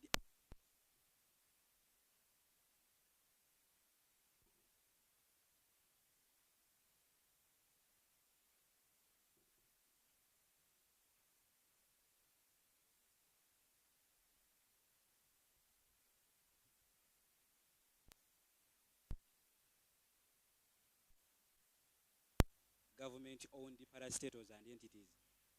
About my sister's issue on the origin of NGOs, actually,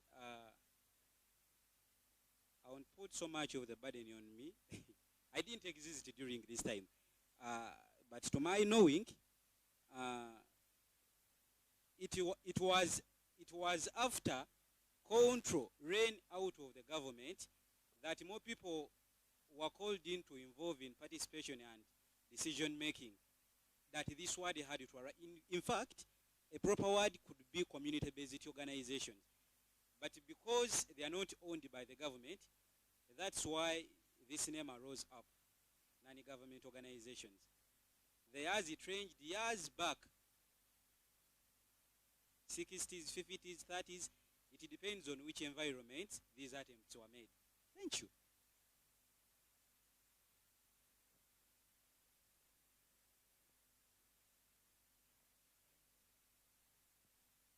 Mr. Badru, you always speak first because universities are arranged in alphabetical order. So Bugema University comes first. So we are going to have the closing remarks from Mr. Amanya Oscar, representing Kabale University. After the closing remarks, we are going to have our judges give remarks and then final announcement of results. We would like to know which of these 4 universities will make it to the semi-final. I welcome Mr. Amanya Oscar. Thank you, moderator. I'll first go to the question raised to me about, was it wrong to close the NGOs? Basically, that is a question that will be answered.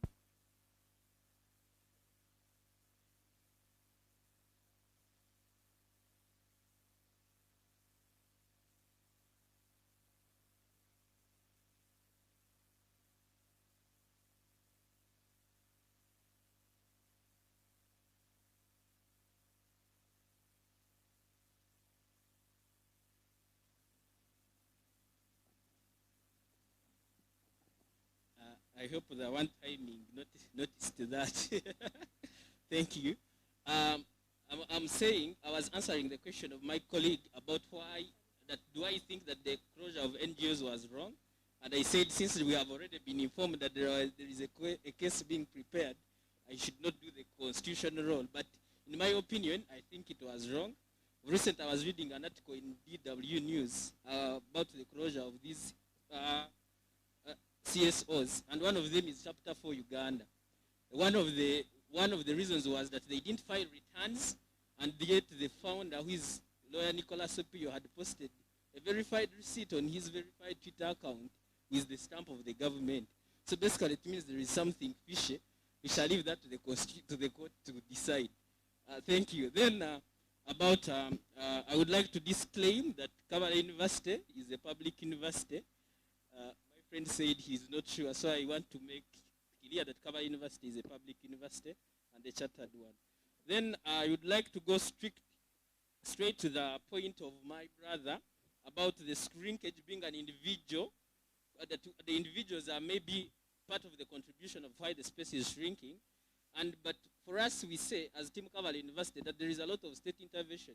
An individual cannot do anything when his or her hands are tied. Just like the same goes to the question raised by Mr. Mayanja, that the impact of the civil society organization. But right now, if you are seated here, you can see that CCG has an impact. But if it is closed, then automatically the impact will not be seen. With those, I beg to submit. Thank you, dear panelists. Thank you, moderators. And thank you, judges.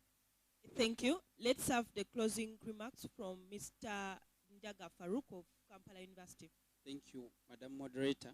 I was challenged by my little sister from Kabale as to when she said that according to her own opinion, the shrinking space is not shrinking, but rather it is just shrinking but not closing. So I wish to give you a clarification. With the closure of the 54 NGOs like SEDU, Chapter 4, the Public Policy Institute, and so many others, with the introduction of the Public Management Act, with the introduction of Computer Misuse Act, with the 2016 NGO Act, this all hints on the shrinking civic space. However, why have I termed it to be a closing civic space? It's simply because if I compare the two situations where we were coming from as the Ugandan citizens towards civic space, and then regarding the current status quo, then I term that, when I compare, to be a closing space, not a shrinking civic space. Secondly, from Makelele, that how does the shrinking civic space affect the universities? First of all, we should know, dear moderator, we as the university students, if I'm studying law, where should I be practicing law? If I'm studying political science, where should I be practicing my political science? To give you a clear example, at Kampala University, we are not meant to practice partisan politics. Yet we are studying political science and public administration. There is no article where we are limited to start up a business in case you study BBA, business administration. So for me, in my own perception, I would wish to say that we should be practicing what we are meant to, what we are where we are becoming professionals from. So the universities are being affected from there because it is nurturing people who are not professionals. So with those few remarks, I wish to conclude. Thank you so much. But not least, we are going to have Mr. Mayanja Benson from Makerere University. Thank you very much. I'm going to just start by responding to the question that came from my brother from Uganda University, and then I'll leave you with the three things that Team Makerere is trying to advance to this house and to everyone who is watching. So firstly, your question was on how exactly is the court in play, yet, the most important thing is government intervention. And I really agree with the statement that you made, that you don't know much law, but you're asking these questions. And that's exactly what we are saying. That because you can actually be affected by something that you have not really addressed just your mind to, is where the problem is. And that's why we are having a very small critical thinking space, as my colleague Ebise was saying. So let me give you a good example. When the government wanted to import Cuban doctors, I believe you want to practice in the field of medicine. One fundamental right was being infringed. Imagine if the Uganda National Medical Workers Association was stopped from holding a rally, was stopped from having press conferences, was stopped from doing all those things. What essentially it would be doing would be to clamp down on the rights of medical workers to practice their profession, which is a violation of very many rights. So at the end of the day, the only way how you can get justice or redress for most of those violations is by going to court, like constitutional governance for good governance is going to do. So that's why it's very important to have that last safeguard. All my colleagues have spoken about violations left and right, but the only way how you can actually rectify those challenges is by going to court, because that's how the system works. And that's essentially what Tim McCary is saying. We are saying that when we go to university, it's not just about learning prognosis, about symptoms and all this anatomy. It's not really about that. It's about having a critical learning environment where you can have a diversity, a multiplicity of knowledge, such that whenever your rights are violated, you don't just say, I'm a medical student, I don't know that. That's what civic space is about, and that's why we are saying that as Tim McCary, there are three things that we need to remember. Firstly, that the clampdown on civic space is not about to stop, because those are the tools that are used by, like authoritarian government. And just with this last statement is that if we want to change and have critical thinkers, we need to take a human rights-based approach to education. A system that enables us to teach not just what is on the syllabi, and that's something that's different from all what the other universities are saying. We really need to take this on, and with a shrinking civic space, that is in the limelight. That is something that we really need to take a lot of concern on. So I know this has been a debate, but I've really enjoyed the fact that we've had honest conversation about some of these pertinent issues, and I'm very glad that we've spared time to do this. Thank you very much, and all the best. Have a good evening.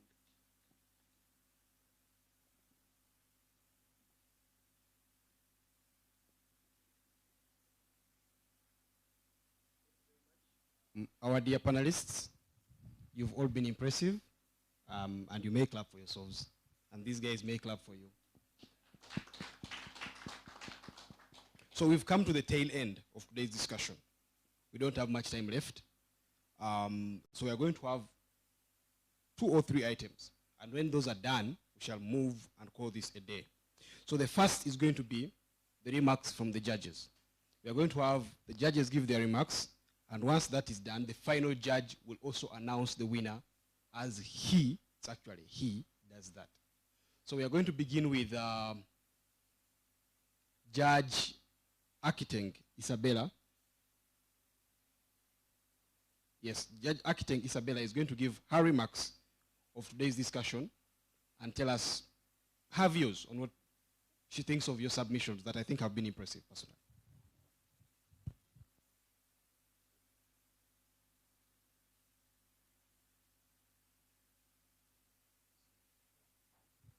Thank you very much, Godwin, and a good evening to you all. Do I really have to start? No, I'll be taller than the...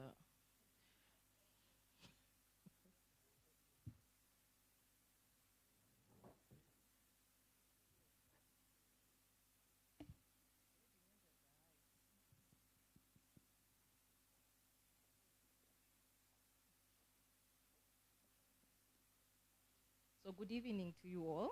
My name is Isabella Akiteng, and I'm honored to have been part of the panel. In regard to comments, one of the comments is that if this had been an actual BP debate, I am a BP debater. I also train, so I love debate. If this was a BP debate, the win would have gone to the audience, So thank you to the audience for having done your work, and yes, for being so articulate. In regard to general comments, one of the comments is that if we are having a panel debate like this, which was a beautiful conversation, I don't think anyone on the panel dozed off, so we enjoyed every bit of the conversation. But in debates where you have limited time, it's important that you don't have winding conversations.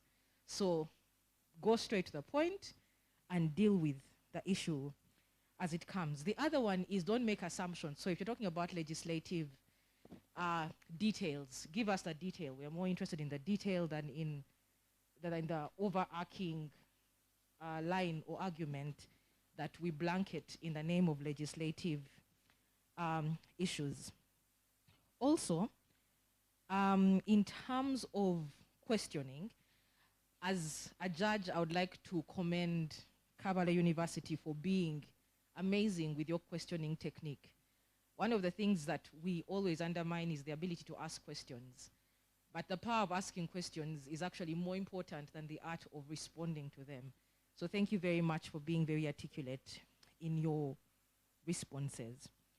The other one that I would like to commend in terms of this debate is the gift of alternative definitions, which was given by Makere, especially the alternative definition around shrinking civic space, where you talked about an environment of hope, which is not a definition that we usually use, especially in civil society.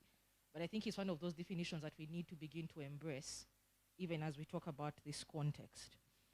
In regard to content, one of the things that I say is read widely. You've been home for 2 years. It shows.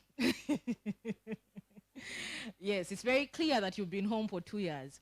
You have access to the internet. You have access to a lot of information. Don't stop learning simply because you're not at school. So read widely, read newspapers, read blogs, there's a lot of information out there. When they talked about how students can learn, or the difference between Ugandan students and the rest of the world, I thought you would talk about fees should fall. You know, looking at the South African context and the Ugandan context, I thought you'd talk about how different chancellors respond to crisis, how Nawangwe responds to a crisis, and how vice chancellors in South Africa responded to fees must fall. And so read. Let knowledge be your friend, and it will definitely not show in the event that schools are not open for the next 2 years. Thank you very much.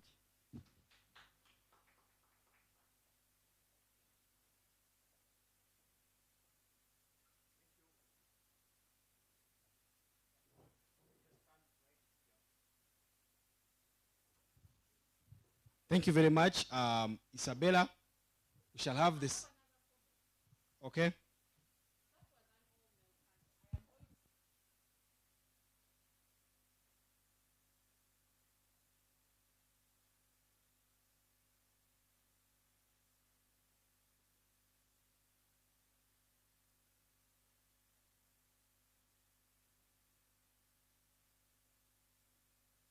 Have you guys noted that? Have you? But the ladies decide.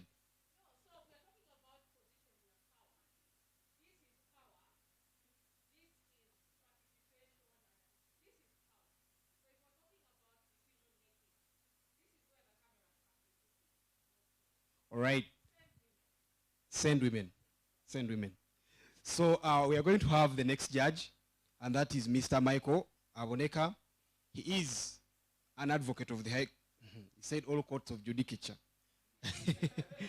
That includes, for those that don't know the law so much, the Supreme Court and the East African Court, right? And the court martial. He is a partner at Thomas and Michael Advocates. He also works with Action Aid as a coordinator of civic spaces. So he's going to make his comments and his observations. Then we shall move to the final judge, who will also announce the winners. Mr. Michael, the floor is yours.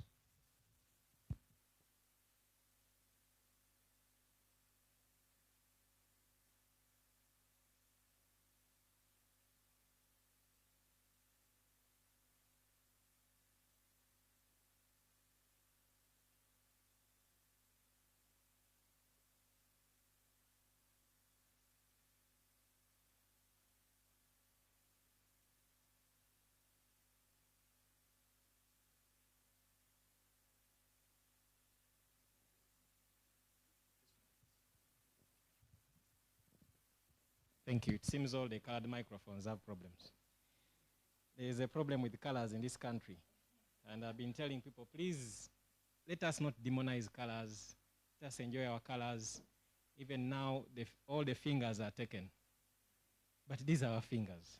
Thank you so much. I want to thank all the debaters. Please let us appreciate them. It's not easy to be here. I want to say that I am a debater. How many of you know British parliamentary format debate? Very good. The first time I traveled out of the country, I was carrying the flag to represent Uganda at the Pan-African University Debate Championship in Harare. So, once we reached quarterfinals, we tried. So I love debate, and Sarah and CCG and colleagues, debate is the thing, because it helps us to discuss many things. So I want to appreciate. I enjoyed the debate, and is it Farouk? I was wondering, you used indulgence, state, involvement several times, and I was wondering, what exactly did you mean, by state indulgence? It is important for us to break it down, but I enjoyed the debate. So quickly, we're talking about civic space. There was a lot of generalities. You guys, I think, are philosophers. But in debate, you have to keep it simple, snappy, and to the point. And of course, closing opposition is my best, in debate. So if I'm to look at clashes, there are quite a number of them. And one of them is closing versus shrinking. Which one is it? Are we having space closed? Or are we having space shrinking? And Farouk made a very good statement, which threw a lot of us in debate. And that's good for debate. And you may never have the correct answer. But so the panelists, the debaters, please avoid generalities. When you say that, as I've told you above, the space is shrinking, I want to repeat it is shrinking. It has shrunk. And you spend all the minutes in telling me how it has shrunk without telling me the how. Then that also becomes a problem, because we need now specifics. Others have tried. It is closing because of the state interference and things like that. The other one is about yes, there was a lot of theory, which is good, but I was waiting for examples, specifics. Then the other thing, when we talk about civic space, it's not just about organizations. I saw the debate was so much on NGOs, so much on organizations, than the individuals. Can any of you go to City Square? Can any of you exercise? So it's about not just NGOs, but about all of us here. How is space shrinking affecting us? So I felt that the debate was more about NGOs, and if there is someone online watching and they don't want anything about NGOs, they will be bored. The other issue, before I leave the floor, is in debates, you need to be mindful of the time. It's like driving. When you're driving, you are driving 3 cars. The one you're driving, the one ahead of you, and the one behind you, and now the border borders on the side. So you're driving actually 5 vehicles in this town. So when you are giving you need to be courteous. When you're giving way, you don't just say, obadde ogambachi. I think that's what it meant in Uganda. You tell us.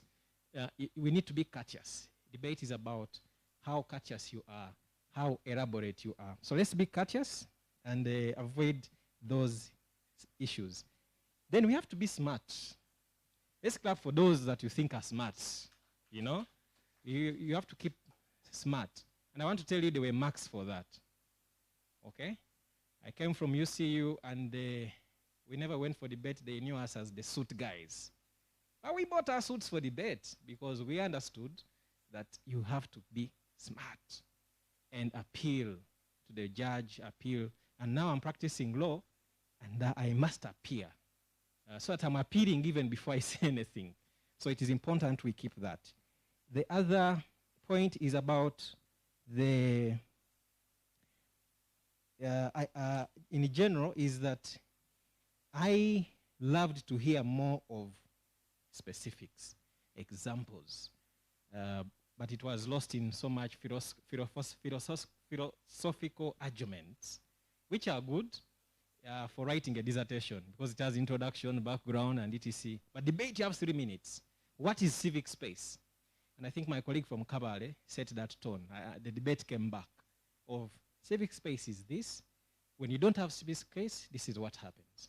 Because you have few minutes and you need to hit the nail. Lastly, is I love the comment. Let me now talk about the audience. Thank you for participating. Someone made a comment about critical thinking.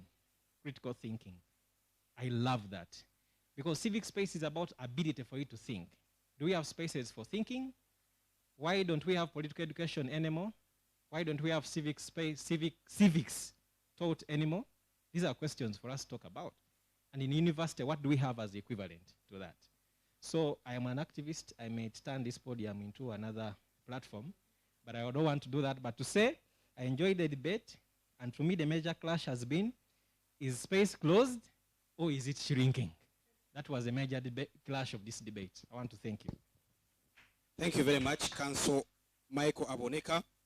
Now, finally, we're going to have the chairperson of the judges, and that is Mr. Luke, ASP, Luke Owesigire. He is the Kampala Metropolitan Police Deputy Spokesperson, and in this time of Ngamba Nogu, you may want to have a selfie with him, you never know, where you can present that. So, Mr. Luke Owesigire is going to make his remarks, and then also announce the winner. Good evening, everyone. I practically don't know why I was made chairman. I think it was consensus, but no. Okay, I will take it on. I wouldn't mind taking it on. First and foremost, I really enjoyed the debate. It was, I would say, my first time to be to be a judge. The other debates we attended in school, I would just be a person contributing to it, a backbencher. But it is a very good thing. It has awakened my spirit. One of the things that I've liked about today is that all the panelists have put in their feelings in this debate. They are not only talking about things that are affecting, that we are discussing, but these are things that are out there affecting them as people, things that are actually affecting many of us in the country. So thank you very much. There was, of course, I would want to say that the heat of the conversation, of course, I liked how Kabale really asked questions and how Kabale responded to them. And also, I would say also Makerere responding to some of the questions that were asked, and also giving us resolutions, what they are planning as a university. And if all of you, I don't know which course you're doing, if all of you have that mindset that this is what we are planning to do, looking for solutions, because I think that was also part of the things that we were looking at. If a panelist is out there talking, are they giving solutions to what we are discussing about? Or is there no hope, like our friend here from Kampala University who say there is no hope? The only hope is to remove the government.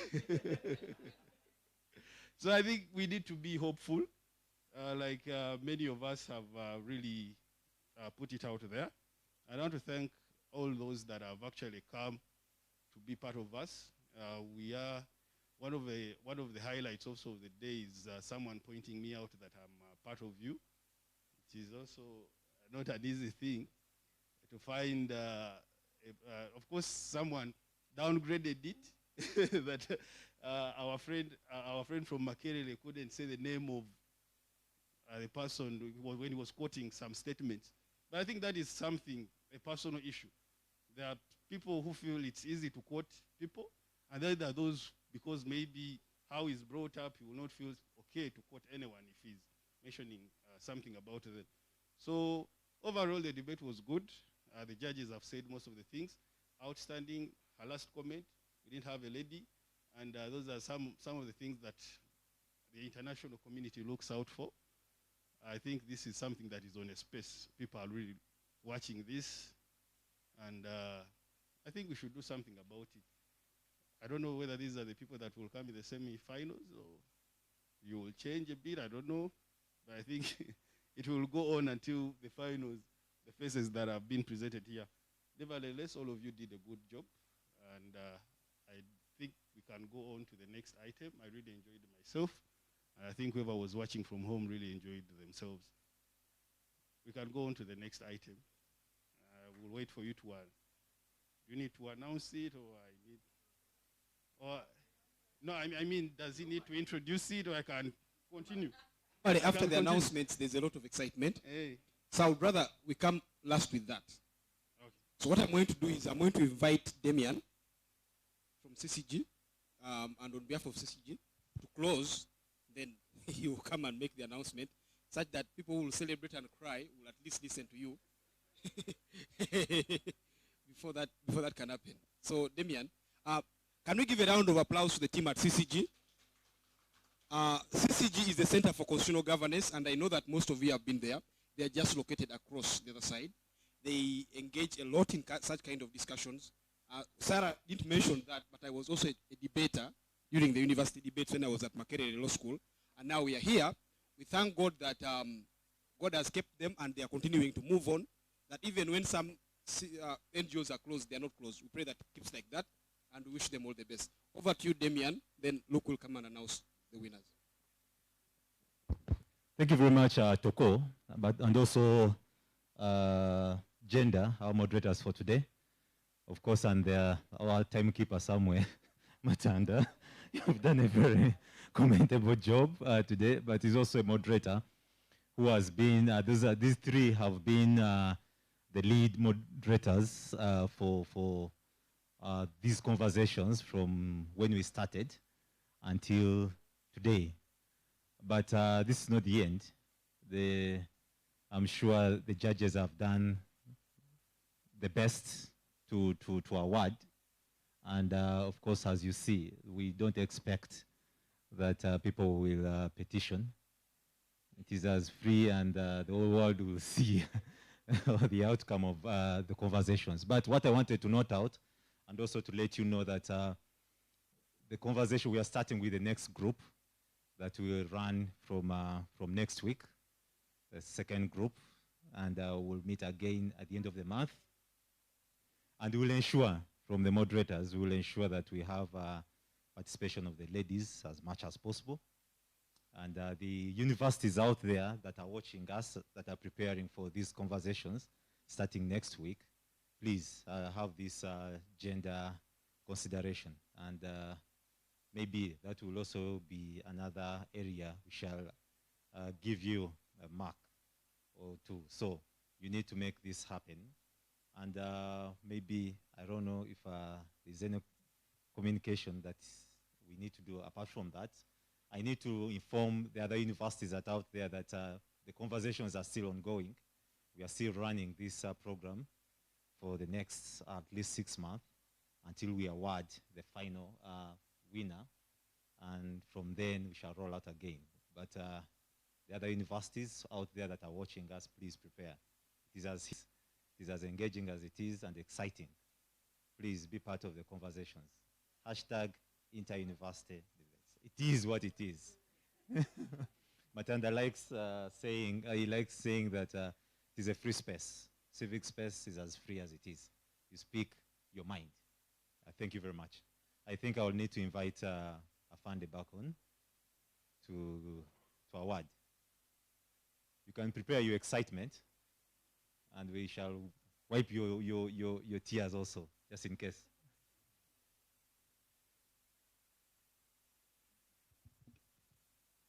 Good evening once again.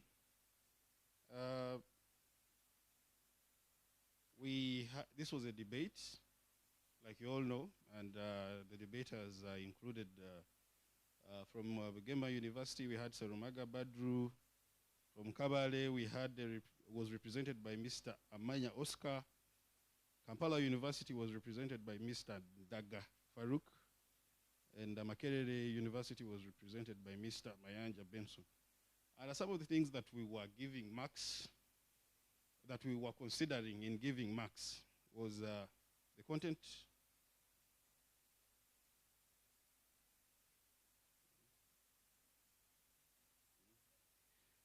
We were considering the relevancy, ability to make realistic analysis, and how to propose relevant policies, the composure of the person, and calmness when responding to questions, the confidence and and public speaking skills, which I think most of you were really good at, the general appearance and the smartness of the participant.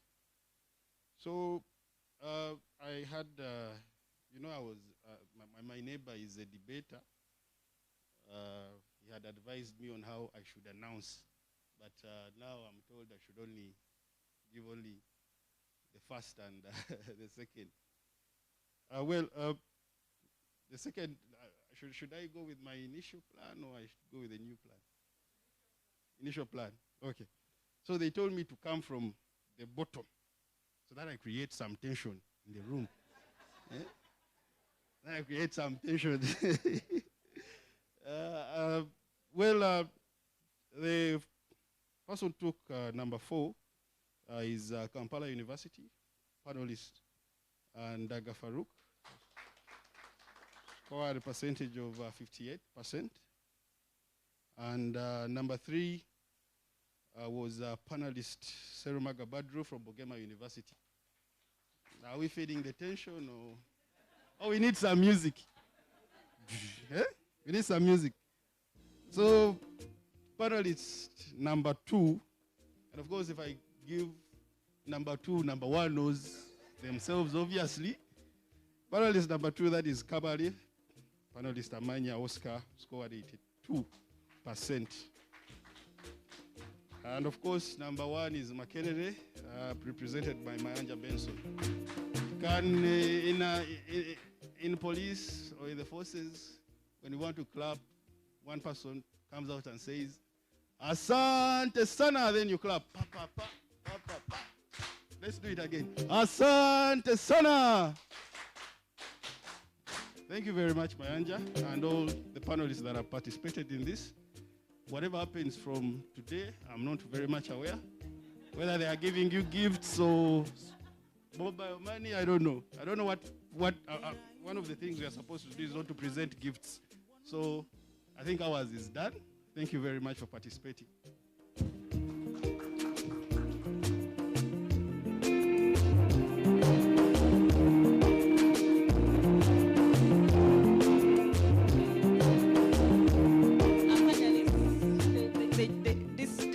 And our panelists, you're going to take pictures. So please. In 1 month, in 1 week, you will sing a new song in 2 days. From us, we say thank you. Thank you to the audience, to the panelists, to those who have been watching. To those who have been watching us on Civic Space TV, we say thank you. Thank you to the CCG team. Thank you. Also, thank you to those that have been tweeting, Facebooking, and posting about this engagement. It has been very engaging on social media, and we are grateful that you did that. Congratulations, say what the Lord has done for you. Congratulations, God is good. Them say that I can never be all that. I see, I've seen that. God is greater than that. Who can battle with the Lord? Nobody. Who can change his mind about me? For many years, in many ways, I have seen his faithfulness ever and ever. Yeah.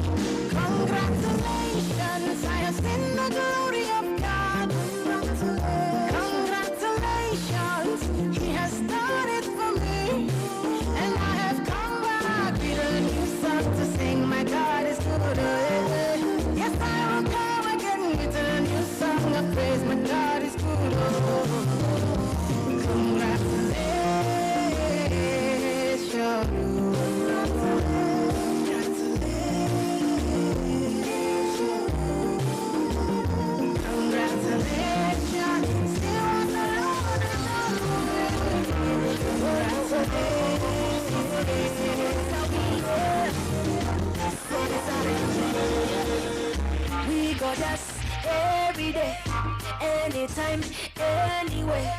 Dancing like for we go dance so yeah. There we go.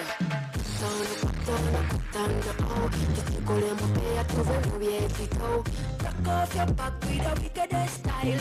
On to the dance floor, the wickedest style. Wiggy, wiggy, wiggy, wagga, wagga, squeeze me, baby, baby, wala, gala.